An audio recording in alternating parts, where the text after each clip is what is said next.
Este é o nosso 5.5 vídeos para refletir, praticar e transformar a nossa vida.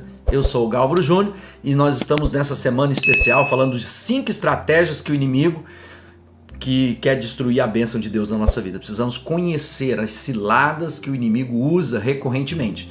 E nós estamos usando o livro de Neemias para nos ajudar nessa reflexão. Neemias, que é um livro importante para aqueles que são empreendedores, aqueles que estão desejosos de fazer a obra do Senhor na sua vida, na sua casa, na sua família, ver o processo de restauração que Deus quer fazer, seja em qualquer âmbito da nossa caminhada, da nossa jornada.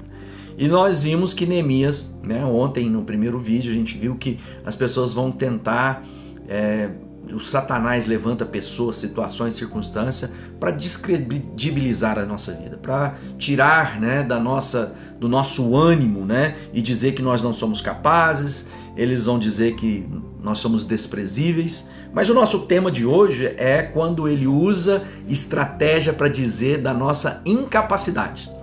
Ou seja, o inimigo está sempre dizendo, você não é capaz. E talvez isso tenha entrado na sua mente, isso tenha sido uma voz recorrente desde a sua infância, no seu trabalho, enfim, uma série de situações que o Satanás usa para tentar impedir a plenitude de Deus na nossa vida. A primeira coisa que a gente precisa fazer, eu e você não somos de fato capazes, ponto. Ou seja, o apóstolo Paulo, quando olha para as deficiências, as debilidades, as dificuldades dele, ele diz assim, eu sou fraco, eu não sou capaz de fato, mas posso todas as coisas naquele que me fortalece. Ou seja, na força do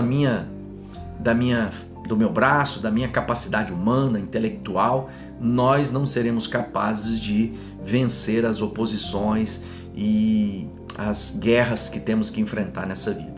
Mas quando nós entendemos que aquele que nos capacita, ele pode todas as coisas, ou seja, é nele que nos refugiamos, é nele que buscamos toda a nossa capacitação. E lá com Neemias não foi diferente. No capítulo 4 de Neemias, no verso 3, Tobias, que era um dos opositores que tentavam ele juntamente com Sanbalat, com Gersem, em todo o tempo eles tramavam contra a obra que Neemias estava realizando em Jerusalém. Então há estratégias, externas, declaradas, e internas e sutis, acobertadas. E nós precisamos na nossa vida cristã ter discernimento com quem compartilhamos os nossos planos, com quem abrimos o nosso coração e a nossa intimidade, porque é necessário ter discernimento espiritual, porque as forças malignas reagirão contra a obra que Deus quer fazer em mim e em você. Por isso, uma das tramas e uma das estratégias do inimigo é dizer que eu e você não somos capazes. E a melhor forma de desarmar é dizendo de fato que não é na força do nosso braço e na nossa capacidade. Nós operamos, nós trabalhamos na força e no poder do Senhor. Lá em Neemias, quando Tobias começa, no capítulo 4, verso 3, diz assim, Tobias, que era do país de Amon, estava com ele e disse, que tipo de muralhas eles poderão construir?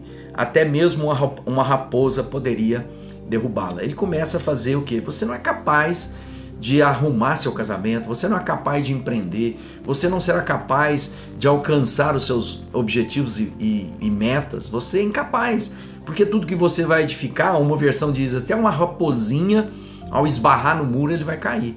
E quantas vezes, nosso coração fica batido, porque talvez vozes se levantam para dizer e tentar inculcar em nós que nós não somos capazes de fazer a obra que Deus colocou para que nós fizéssemos.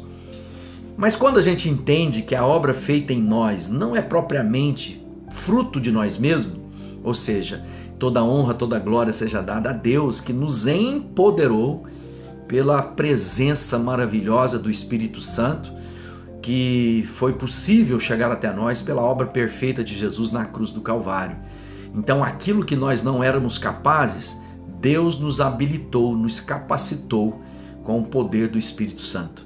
Ou seja, quando nós buscamos em Deus refúgio, fortaleza, direção, quando nós buscamos no Senhor orientação, nós podemos vencer. Por isso, não permita que essas vozes de ciladas em que talvez estão restringindo, estão limitando os seus sonhos. Sonha alto, mas não despreze pequenos começos, como diz o profeta. Ou seja, perceba, assim como naqueles dias do profeta que não havia chovido, né? E ele via a nuvem do tamanho de uma mão e ele diz, pode correr que vai chover. Então olha para aqueles pequenos começos, a pequena semente que Deus quer fazer e lembre-se que o Senhor nos capacitou para fazer a sua boa obra. A obra que nós podemos fazer com o nosso braço, com a nossa mão, é uma obra que não provém do Senhor. A obra que precisa do milagre de Deus na nossa vida, da presença dele e do Espírito Santo de Deus, essa sim é a obra que Deus tem. Então não permita que essas ciladas de ideias restringidoras, né, que restringem o nosso pensamento, ideias que vão limitar os sonhos de Deus, ocupem lugar no seu coração e na sua mente. Você pode todas as coisas naquele que te fortalece. Deus abençoe.